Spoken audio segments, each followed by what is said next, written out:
purpose of this video is to provide some guidance to prevent foodborne illness, especially for those patients with a reduced or compromised immune system. Today we're going to talk about preparing food, storing food, and also give examples of foods to avoid. I often say the first ingredient to every recipe is soap. Hand hygiene is extremely important to maintaining a safe and clean environment. Start by running water until you feel it warm. Apply soap and scrub every part of your hands, including around each fingernail. This whole process should take at least 20 seconds. It's okay to go longer. Now rinse until all the soap is off your skin and dry with a clean towel or paper towel. Now let's talk about cleaning the various surfaces in your kitchen. Work surfaces like cutting boards can harbor lots of bacteria. Be sure to scrub thoroughly with soap, warm water, and a clean sponge. Rinse away all the soap and dry immediately with a clean towel. Whether wood or plastic, all cutting boards should be cleaned after each use, scrubbed with hot soapy water, and dried immediately. A dish rag can be used to wipe away water and food debris. It is also recommended that you sanitize all surfaces after each use. Use commercially prepared sanitizer or mix 2 cups water with 1 teaspoon bleach in a spray bottle. Wipe with paper towels and discard after each use.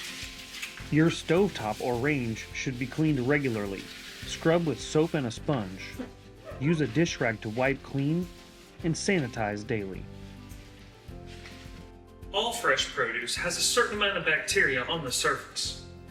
As a matter of fact, older guidelines recommend that you didn't eat any fresh produce at all.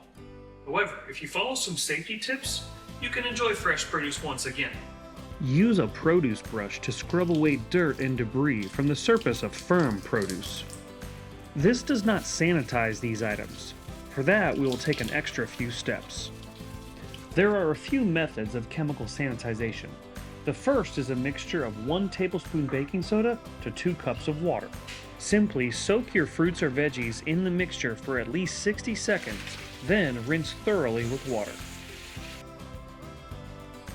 Another option is a mixture of 1 cup of vinegar to 3 cups of water. You can use the same process of soaking and rinsing.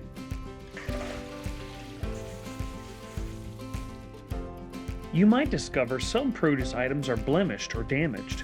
You should use a knife to cut away any unusable portion. Discard the waste.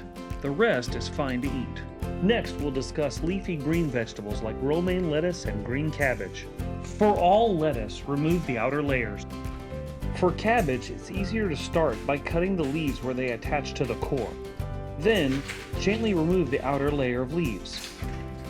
We don't like to waste food, but it's better to throw away the outermost leaves of these leafy green vegetables. With lettuce, which will be eaten raw, it's recommended to use one of our chemical sanitization methods. Tear each leaf individually and let it soak in our vinegar and water mixture. Adding a few ice cubes will help keep the lettuce crisp. Now, carefully rinse each leaf of lettuce. Then we will lay them out on paper towels to remove excess water. You can gently dab the lettuce as well. Cut away any rust-colored portions at either end. Now you can chop your lettuce for consumption. A salad spinner can be used as well. Use or discard the cut lettuce within 3 days. Modern grocery stores offer a whole host of pre-cut fruits and veggies. These might seem like a convenient option, but you should never buy these items because they are much more likely to harbor bacteria. Perhaps the most important topic in food safety is cross-contamination. Cross-contamination is when certain food ingredients that might contain bacteria cross or touch each other. You don't want food with bacteria touching food that you're going to be consuming raw. Let me show you a few examples. In this demonstration, our cook is carelessly chopping veggies next to raw meat on the same cutting surface. Whoops! Well, at least he saw his mistake. The meat can still be used, but the veggies will all need to be thrown away. Another form of cross-contamination is through improper use of your most versatile kitchen tool, your hands. In this demonstration, our chef is handling some raw meat. He should then immediately wash his hands. Instead, he makes the mistake of touching raw vegetables before he has a chance to wash his hands. This lettuce is no longer safe to eat. Another form of cross-contamination is when kitchen tools or utensils are not properly sanitized after touching raw ingredients. Here our chef is using some tongs to move some raw beef. He continues by seasoning and then using the same tongs to mix the beef. A quick rinse in the sink is not enough to sanitize any kitchen utensil. Now, any food or surface these tongs touch will either need to be discarded or sanitized.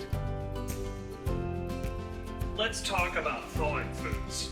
I have this piece of sirloin steak. It's frozen solid, but I want to use it soon. I'll need to plan ahead a little bit. Frozen foods must be thawed completely in the refrigerator overnight. So let's store it and grab it tomorrow.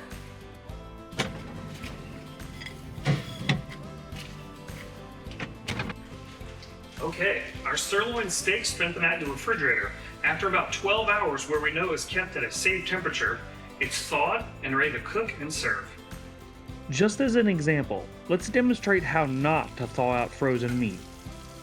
You might have even seen this method, letting tap water run over and over until the meat is thawed. The problem with this method is that it exposes the food to temperatures that could cause bacterial growth. A marinade is a great way to add some flavor to foods before you cook them, but you're going to want to follow some simple rules to make sure you're playing it safe. For this example, we'll combine some chicken with our favorite liquid marinade. Notice I place it inside of a bag inside of another container. Make sure that the bag and the container are sealed tightly. You can't leave this in room temperature.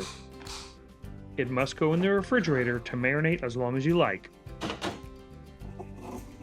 The control of temperature is vital to serving foods that are safe to eat. Foods that contain eggs or meats need to be cooked to an internal temperature of 160 degrees Fahrenheit. Chicken needs to be cooked to an internal temperature of 165 degrees Fahrenheit before it's safe to serve. Raw meat, fish, and eggs can contain a variety of bacteria. For example, this raw chicken contains a bacteria called Salmonella. If consumed even by a healthy person, can make you extremely ill, even be deadly. You need to control the temperature that you cook your chicken to ensure that you don't get exposed to these kind of toxins. Okay, I've seasoned our raw chicken and it's been in the oven for a little while. But how do you know when your chicken is done cooking? I highly recommend picking up a probe thermometer. This is a device that you can use to check the internal temperatures of foods to ensure that it's the correct temperature before serving. Let me show you how it works. First, remove food from the heat source to prevent a false reading. Ensure your thermometer is turned on and the display is functioning. Insert the needle probe into the thickest portion of the meat. Now the temperature readout can confirm that the meat is safe to eat. Leftover foods are fine to eat as long as they're properly reheated. It's recommended to stop cooking and stir periodically to prevent cold spots. Once your food is finished cooking, remove very carefully. Give it one final stir. And now use your thermometer to make sure it's gotten to a safe temperature. You can also reheat foods on the stovetop in a saucepan. Be sure to stir frequently. Break up any chunks of frozen food. There's no need to use your thermometer as long as the entire dish has come to a boil. If you've cooked a meal and have leftovers, within 2 hours, store and refrigerate your foods.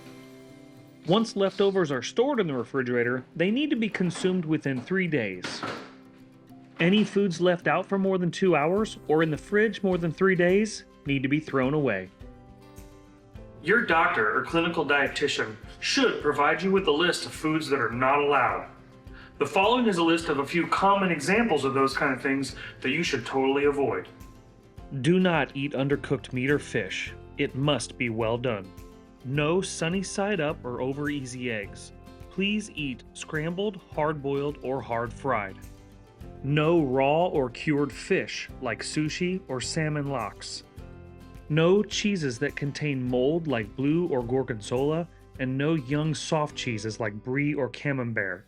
No pastries or danishes that contain room temperature cheeses. Absolutely no meat or cheese from the deli counter where they would use a slicer for either. Do not use any public self-serve areas like salad bars, buffets, or the large bulk bins from grocery stores. And of course, be cautious eating in any public place. Thank you so much for watching. Please feel free to rewatch this video if you want to review any of the information. If you have any questions or anything is unclear, please reach out to your doctor or your clinical dietitian. Until then, be safe out there.